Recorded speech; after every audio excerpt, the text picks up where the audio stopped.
Big LEZ'S League, an all rugby league experience.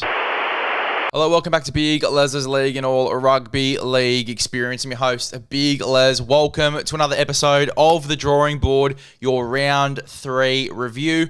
We're going to go through the score. We're going to go through different players in our side. And you know what, this week, probably go do a little bit more of a breakdown on the previous week.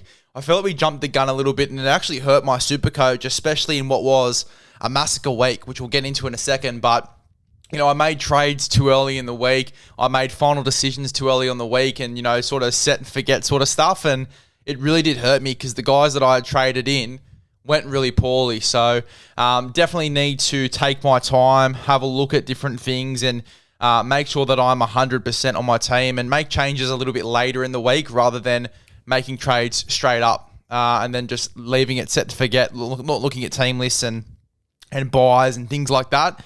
Because that's what really hurt us, and we'll sort of go through that in a second when we go through this podcast. But this is going to be a bit more of a review than, I guess, an outlook onto what we're doing into next week, which was last week's episode, I guess, in a nutshell. But let's get stuck in. Our SuperCoach score for round 3. It was 967. 967 there for us for SuperCoach in round 3. Pretty poor score. Not what I wanted and not what I was expecting. We were expecting good things, and you know, when you expect good things, sometimes this sort of thing happens. Unfortunately, we did not go very well in round 3 at all. A few really poor scores. Thank God that my flex kicked in because if it didn't, that would really hurt. Nathan Cleary, only 2 points in this game. In his contest, on Thursday night, obviously went off within 8 minutes. And it wasn't only that. You know, Tamale, who we thought was going to be the next big thing, got 25 points. KP got 45 points, and he was our captain as well, which is, I guess, a lot more lucky than those who had Cleary at captain because that score would have counted. Watson getting 30 as our vice captain as well. Angus Crichton 62, Robert Toyo 26, Luke Metcalf 23. Metcalf, he's really starting to scare me.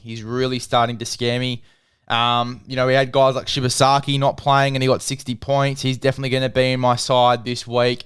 And obviously it's been, spoken about too in the media as of when we're recording this on your Monday night, that he will be in the team list for Tuesday, which will, I guess, sort of suss out on team list Tuesday.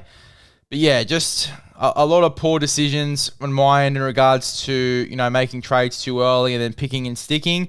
There were some positives that came out of last week, though. It wasn't all negative Nancy. We did have Ali Liatua on the bench, who did score 95 points. He's going to be in my side for sure.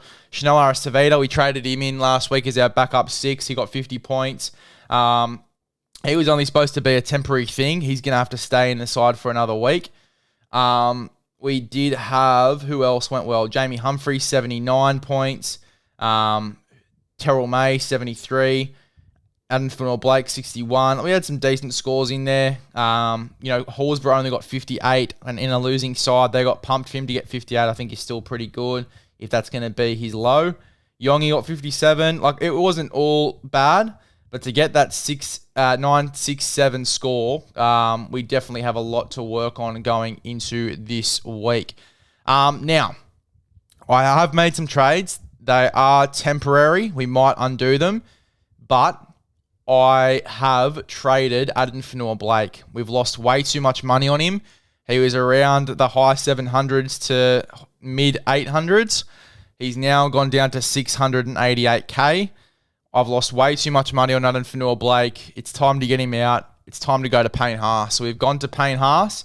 And then what we've also done is that we've used a little bit of the cash that we've had to go from Kula Kefu Finafuiaki to Matty Nicholson.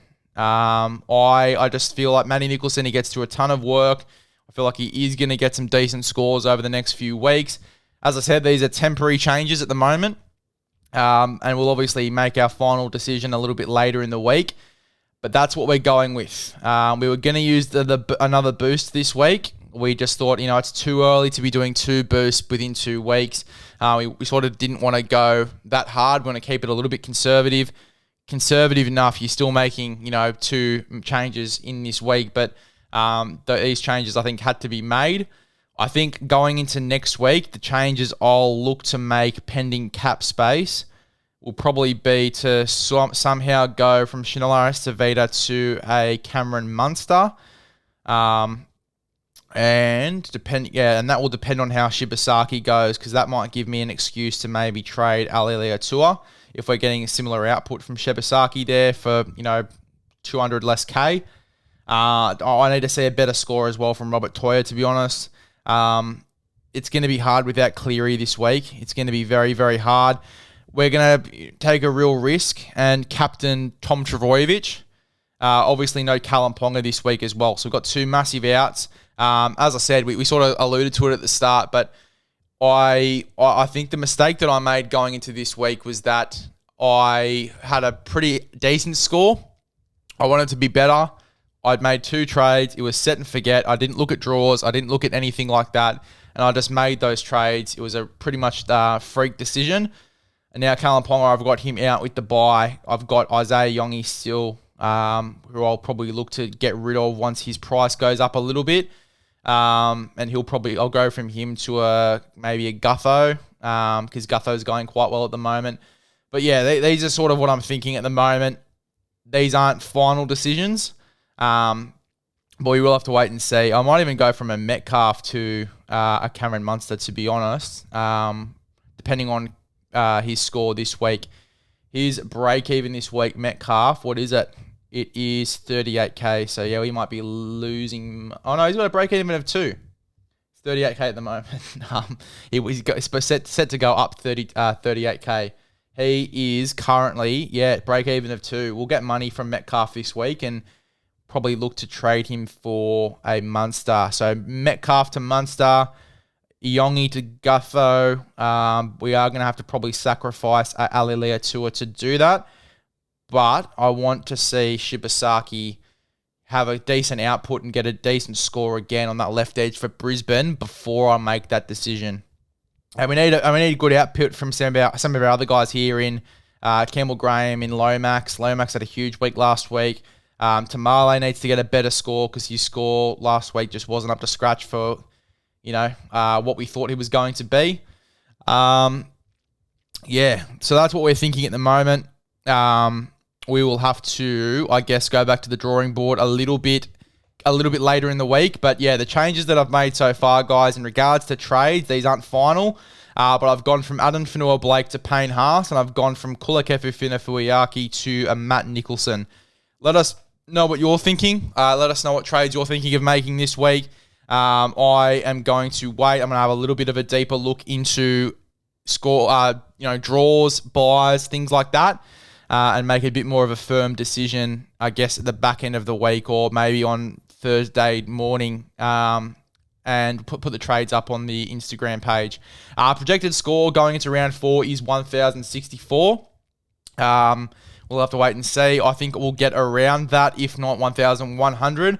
We're getting into real West Tigers rebuild areas, guys. It's a bit of a rebuild this week. Get a Payne Haas in. His projected score is 101 with a break-even of 4. We're making 78K from Payne Haas this week. We are making money all over the park, it looks like this week, which is going to be really good for us, especially after last week, how much money we've lost on Adam Fanua-Blake. It's good to be making some money. I guess what worries me a bit, we're going to be making a ton of trades. This trade period's hurt me because I've gone from having 65K in the cap to 4K in the cap, 4.5K, I should say. So that's going to be pretty hectic as well. But we'll let you know how we go. In regards to, as I said, the trades that we're thinking of, we want to go from Iyongi to Gutho at some stage. We also want to go from either Metcalf or Shinilaris Tavita into a Cameron Munster. We definitely want Cam Munster in our side, and we definitely don't want 2 Warriors 5'8", because that's just going to spell dramas for when the Warriors have a bye. When do the Warriors have a bye, actually? I think they might have already had it. I don't think they have, actually. Draw. When do the Warriors have a bye? Let's go to the Warriors draw. Nice and raw for you guys. Nice and authentic. In round 5. So we've literally got 1 round to make that trade, which is going to be fucking hectic. All right, let's we'll come back to you on that we'll come back to you on that. But that's what we're thinking so far. As I said, let us know what trade decisions and trades you guys are thinking of making for SuperCoach going into this week. Click down here, subscribe to the YouTube, become a part of the big LEZ'S League community. If you're listening on the Spotify, Apple Podcasts, make sure to like and subscribe on those as well. Help us with the algorithm, guys. Help us get out there. We'll see you guys in the next one. We will try and get more content on the YouTube as well, and that's going to be coming over the next few weeks. We potentially got a new show on the YouTube coming very, very soon as well, which is going to be very deep into stories and rumors and underground news in the NRL, and discussing that with a guest who I'm really excited to work with. Not very well known, but he has got all of the scoops and all of the different stories. So that's going to be really, really fun to reveal, and a new show is always nice and fun as well as some other stuff in the works for halfway through this year as well, closer to Origin. So make sure you go ahead and get stuck into all that great content. There is more content coming on the YouTube, so subscribe and get stuck into it. We'll see you guys in the next one.